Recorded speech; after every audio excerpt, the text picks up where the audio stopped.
Many people think of blockchain as the technology that powers Bitcoin. While this was its original purpose, blockchain is capable of so much more. Despite the sound of the word, there's not just one blockchain.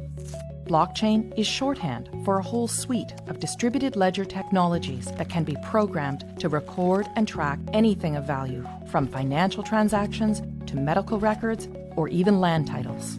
You might be thinking, we already have processes in place to track data. What's so special about blockchain? Let's break down the reasons why blockchain technology stands to revolutionize the way we interact with each other. Reason number 1, the way it tracks and stores data. Blockchain stores information in batches called blocks that are linked together in a chronological fashion to form a continuous line, metaphorically, a chain of blocks. If you make a change to the information recorded in a particular block, you don't rewrite it. Instead, the change is stored in a new block, showing that X changed to Y at a particular date and time. Sound familiar? That's because blockchain is based on the centuries-old method of the general financial ledger. It's a non-destructive way to track data changes over time. Here's one example. Let's say there was a dispute between Anne and her brother Steve over who owns a piece of land that's been in the family for years. Because blockchain technology uses the ledger method, there is an entry in the ledger showing that Adam first owned the property in 1900.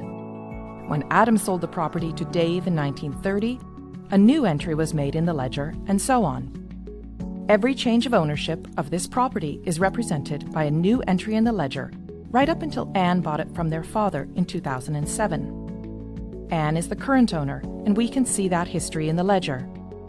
Now, here's where things get really interesting. Unlike the age-old ledger method, originally a book, then a database file stored on a single system, blockchain was designed to be decentralized and distributed across a large network of computers. This decentralizing of information reduces the ability for data tampering and brings us to the second factor that makes blockchain unique. It creates trust in the data. Before a block can be added to the chain, a few things have to happen. First, a cryptographic puzzle must be solved, thus creating the block. The computer that solves the puzzle shares the solution to all of the other computers on the network. This is called proof of work. The network will then verify this proof of work, and if correct, the block will be added to the chain.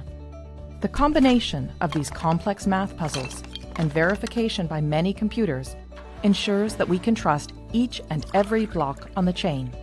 Because the network does the trust building for us, we now have the opportunity to interact directly with our data in real time.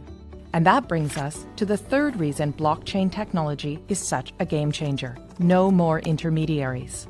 Currently, when doing business with one another, we don't show the other person our financial or business records. Instead, we rely on trusted intermediaries, such as a bank or lawyer, to view our records and keep that information confidential. These intermediaries build trust between the parties and are able to verify, for example, that, yes, Anne is the rightful owner of this land. This approach limits exposure and risk, but also adds another step to the exchange, which means more time and money spent. If Anne's land title information was stored in a blockchain, she could cut out the middleman, her lawyer, who would ordinarily confirm her information with Steve. As we now know, all blocks added to the chain have been verified to be true and can't be tampered with, so Anne can simply show Steve her land title information secured on the blockchain. Anne would save considerable time and money by cutting out the middleman. This type of trusted peer-to-peer interaction with our data can revolutionize the way we access, verify, and transact with one another. And because blockchain is a type of technology and not a single network, it can be implemented in many different ways. Some blockchains can be completely public and open to everyone to view and access. Others can be closed to a select group of authorized users, such as your company, a group of banks, or government agencies. And there are hybrid public-private blockchains too. In some, those with private access can see all the data, while the public can see only selections. In others, Everyone can see all the data, but only some people have access to add new data. A government, for example, could use a hybrid system to record the boundaries of Anne's property and the fact that she owns it while keeping her personal information private.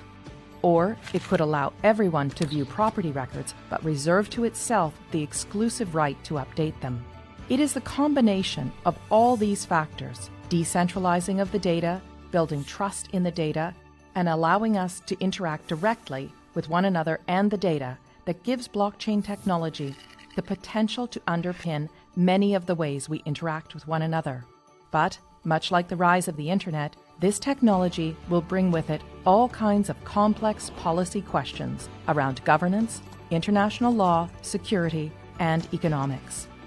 Here at the Centre for International Governance Innovation, we seek to bring trusted research that will equip policymakers with the information they need to advance blockchain innovations, enabling economies to flourish in this new digital economy. Learn more about our work on blockchain technology by visiting our website and social media channels.